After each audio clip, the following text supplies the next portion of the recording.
Yo, what is going on, everybody? Welcome to the Phillies Vidcast, and today we will be discussing the Phillies press conference with GM Matt Klentak, President Andy MacPhail, and managing partner owner John Middleton. So they have a lot to talk about in this one.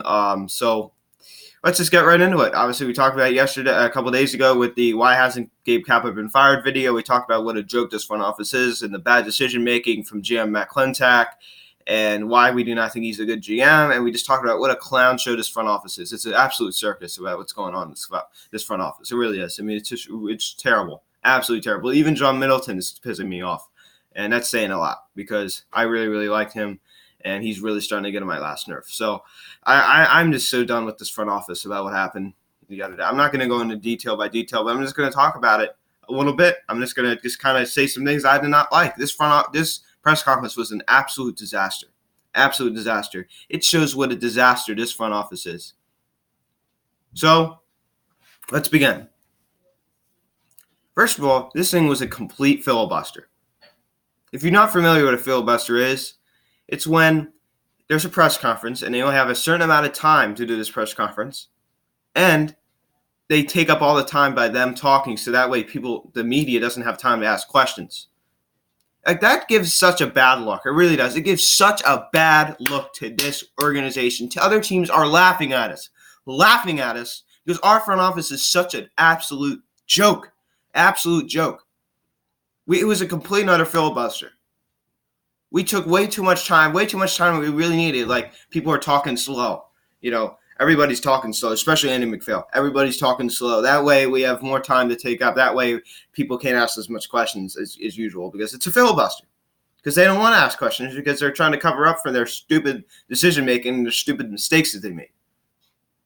So they're trying to cover it up by trying to talk real slow and go on and on and on. That way it takes up the time.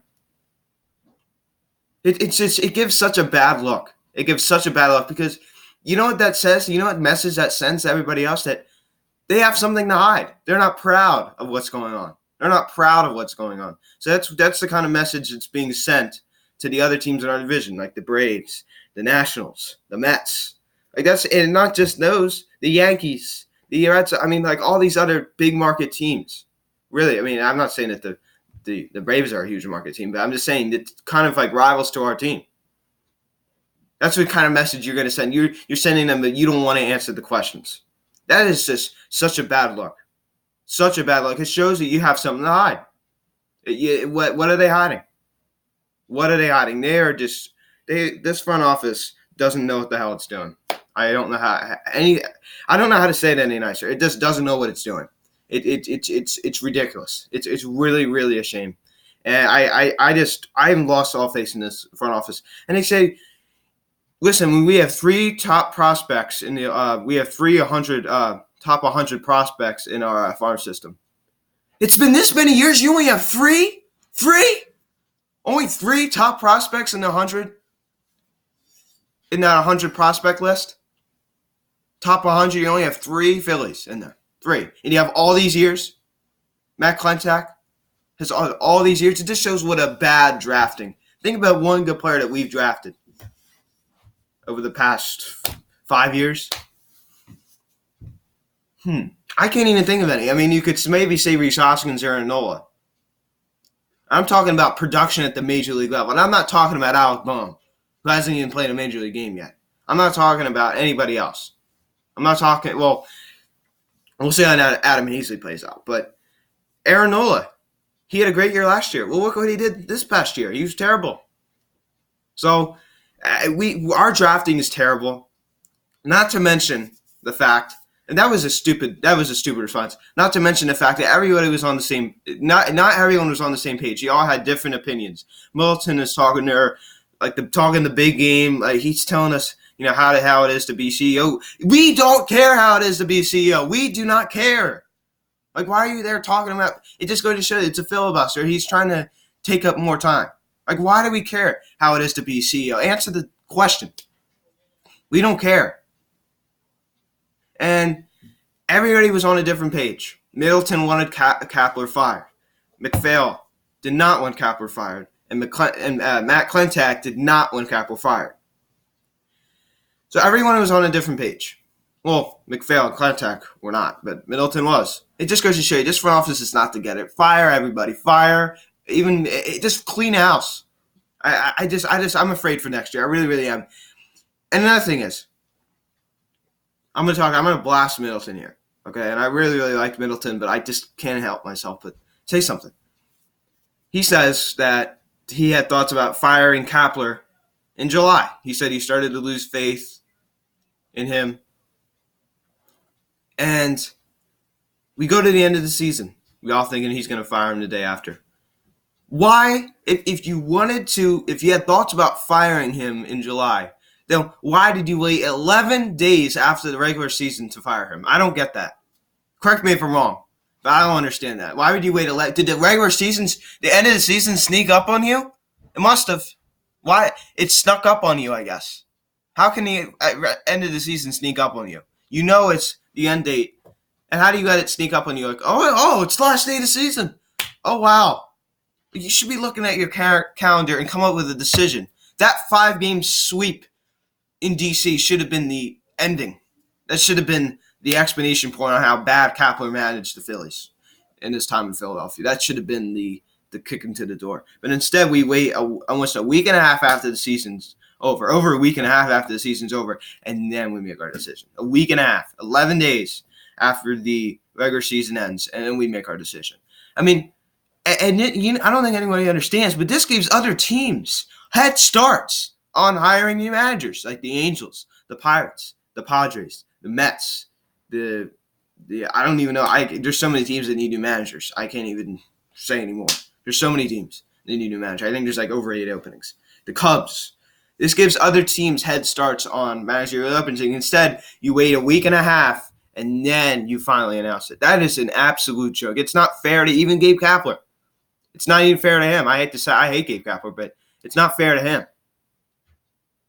You know, it's not fair to really anybody, especially the fans. We have to wait through that. That's brutal. So it really took you a week and a half. You had thoughts about firing him in July. So it took you over 2.5 months to make your decision, really?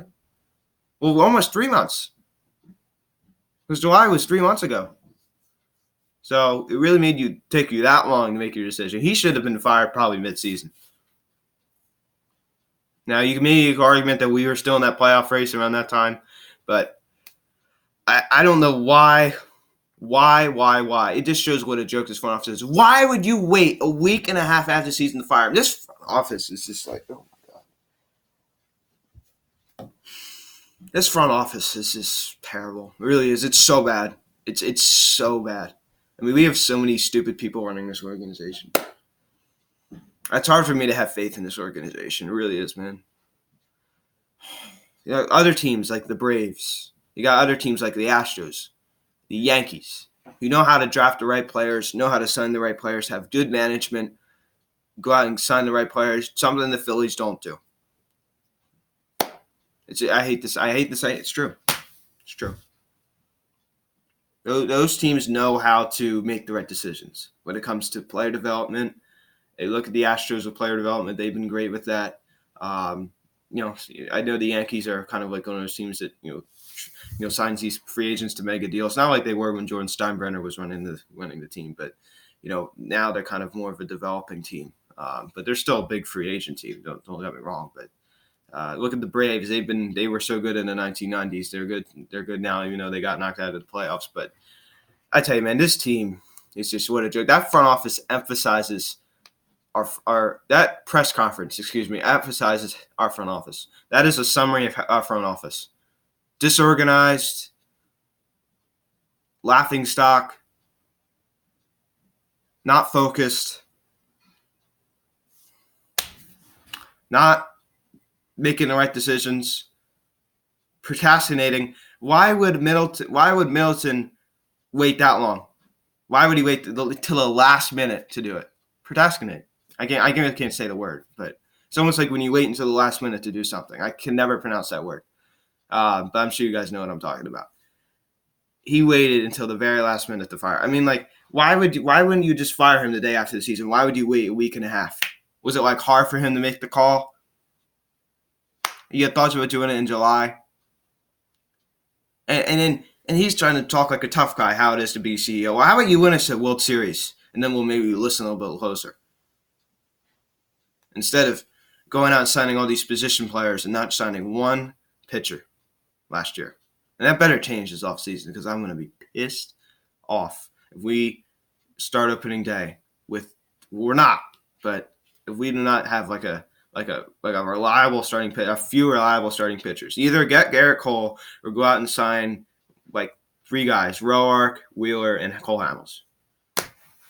You have those 3 guys. If either one or the other, you sign Garrett Cole and maybe another pitcher, or you sign the 3 guys, Wheeler, Roark, and Hamels.